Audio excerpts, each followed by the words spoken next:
belt. Plus, Paul, he doesn't like it. He said that he doesn't like the head that's attached to his body, and he wants to decapitate him, and he wants them to sew it back on in the back after the fact. So we have a fight with a little bit of spice, but also a very important one for the lightweight division. Yeah, absolutely. I mean, Dan Hooker has really been on a roll lately, winning 3 in a row and facing strong grapplers in all of those matches, and a really tall, rangy, dangerous striker in Jalen Turner. And Dan is so good at, when he's down, maybe it looks like he's not going to be in this fight, he's getting pieced up, or things aren't going his way, he has the ability to work his way back into the fight, to outlast his opponents, and start to hurt them as the fight continues to go. And more importantly, that Mateusz Gamrot fight, I feel, is the real fight to look at when we're talking about this versus Arman Tsarukyan and the style that they bring. I think Arman is even more willing to stand in exchange with somebody like Dan than Gamrot. Gamrot shoots from distance. He's relentless with those takedowns. He was able to get Dan down, but Dan threatens with guillotines. He has good takedown defense, and he's a dog in there throughout the entire fight. If you give him a second to get back into the fight, he will seize it. When you look at Dan Hooker and you see the change in the body, the tattoos, and people like to joke and say he's going through an early midlife crisis and he's got the bleached hair. There's other things going on though. He's got more muscle on the frame. There's a different swag. He just doesn't care. Dan Hooker is a wild man, but he takes his sport very seriously. He always shows up in shape. That fight against his last one against Mateusz Gamrot, he dropped it multiple times. He stopped takedowns. He got back to his feet. So to your point, Paul, Arman's going to have no choice at some points but to stand and trade with Dan. And Dan is probably a cleaner, longer, lankier kickboxer and striker. So it's not a foregone conclusion that Arman's just going to run through this guy. This is a real test.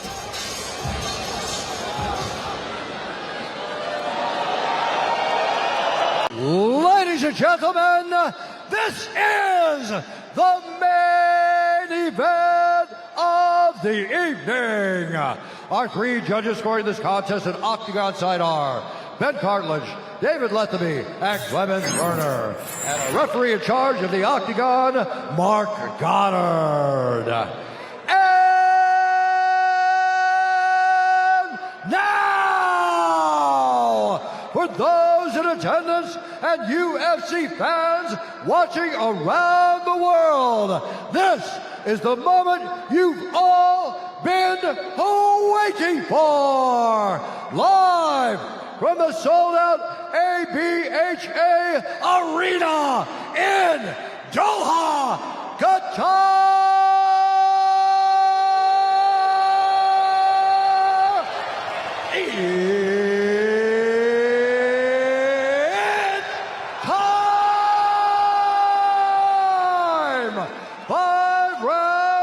In the UFC lightweight division. Introducing first, fighting out of the blue corner, a mixed martial artist holding professional record, 24 wins, 12 losses. He stands 6 feet tall, weighing in at 155 1/2 pounds. Fighting out of Auckland, New Zealand, presenting the number 6 ranked UFC lightweight contender in the world, Dan the Hangman Hooker. And now, introducing his opponent, fighting out of the red corner, a mixed martial artist holding professional record, 22 wins, 3 losses. He stands 5 feet 7 inches tall, weighing in at 156 pounds. Fighting out of Yerevan, Armenia, presenting the number 1 ranked UFC lightweight contender in the world, Arman Tsarukyan.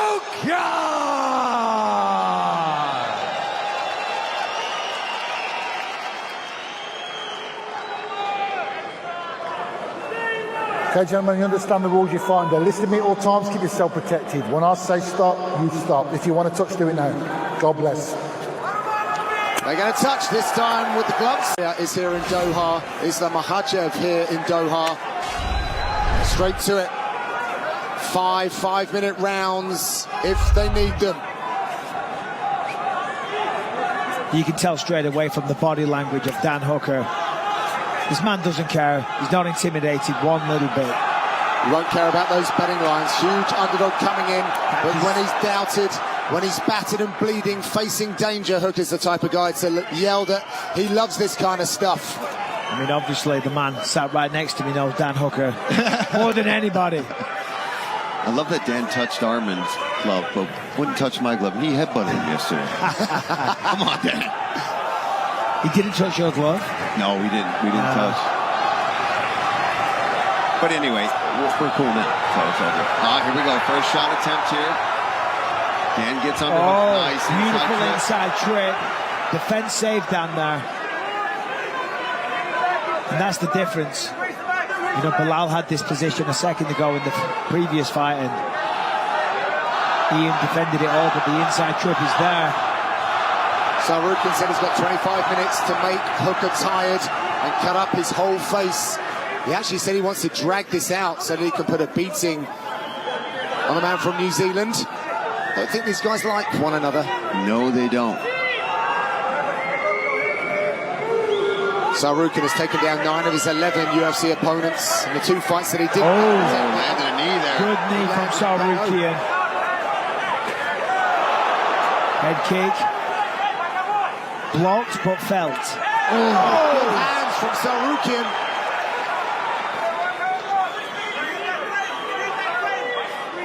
Tsarukyan been doing a lot of work down in Newport Beach at the Santos studio. He's also been working in the camp with middleweight champion Hamzat Chimaev, who is in his corner tonight. The striking looks really good, mixing things up well is Tsarukyan. These guys are unloading. He said he had more power on the feet, and so far he's landed the bigger shots. Look for the knee. That one got through. Nice knees to the body here from Hooker. Whoa. Coming around to the back. Good job from Tsarukyan. He's got to watch his neck here in the guillotine. Here comes the hangman. Passes guard. Nicely done. Dan's got to use the scramble. Beautiful job from Tsarukyan there. Great sport work. That is not easy. Saw what Tsarukyan did against Charles Oliveira, who, I mean, there's no better man when they have your neck, but he did a great job there. He's done it once again. Looks like a huge knot on the head of Dan Hooker. Right above the left. Oh, yeah. Crucifix almost. Apparently there might have been a head clash. That could have been it. Oh, yeah, that's a big hematoma, welt, bump, swelling. Dan, keep him out. Keep him out. Good lad. Keep him out. He's looking for that crucifix again. Trying to isolate the left arm of Hooker.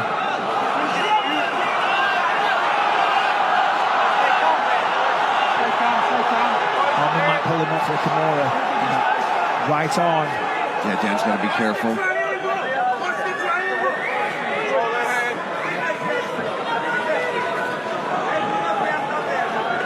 Distracted by making him think you're setting up the crucifix, but when you got the overhook like that, the Kimura's there to be taken.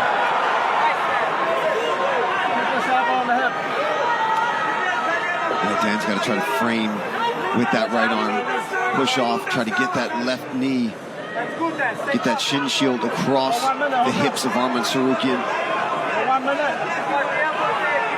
He's going to try to dig that underhook from the other side. Time to do some damage. Seemingly though, Dan has no answer here on the ground. Tsarukyan, masterful control. Dan's experience, he knows what he's doing, but there is levels to the grappling. And it's hard to do much anyway because you see the downward pressure from Tsarukyan. Dan's going to kick off the fence. They'll get a bit of separation. Dan, toes out. Dan, toes out. Watch his neck here. Nice hand fist. Working 11 hours, Tsarukyan. Just grinding that elbow into the face as well. Stop!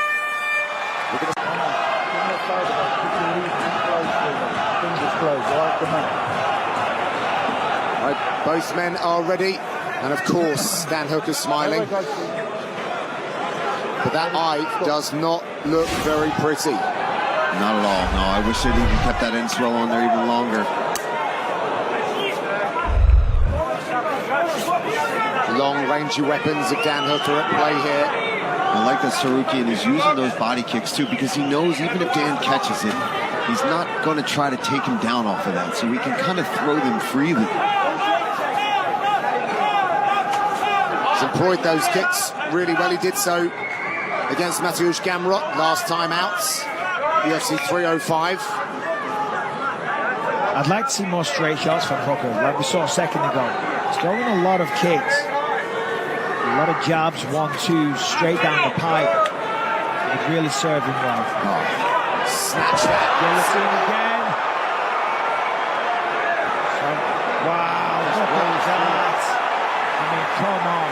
It made that look easy, but you guys can attest how difficult it is to do that. That was just pure athleticism and understanding of position.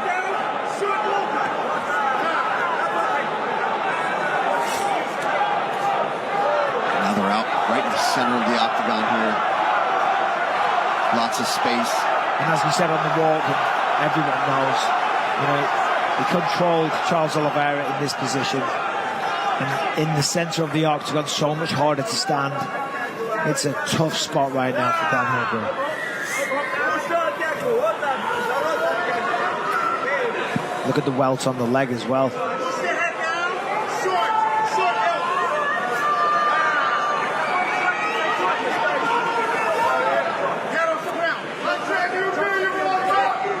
For the first time since 2019, Arman Tsarukyan's dad is in attendance here, so he's looking for an even more inspired performance in front of his family. And this is what I'm talking about a lot of the time when I'm commentating. People, when they get on top, they're not trying to do damage. You know, they control, they don't throw enough. Arman Tsarukyan here is looking to finish the fight, and rightly so. You get on top, you put them in a world of pain. Turning up the heat here in round number 2. Lots of time on the clock for Arman to work with here. Big elbows. Huge elbows. He's got great ground and pound. He's going to throw the legs to the side, come down with that right hand.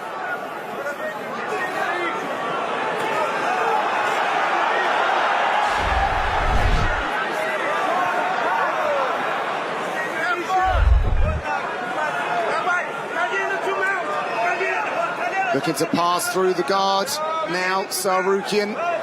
He's trying to get some out, denied by Hooker. Crossbody. Oh, that's a good elbow. Right with the point of the elbow as well. Really intense shoulder pressure there as well. He's going to slide right in the mount. Yeah, full mount, 2 minutes left. He follows that 3/4 mount where he's pinning the leg. Nice elbow game. Oh, this is trouble. Look for that head knock triangle. Trying to set things up.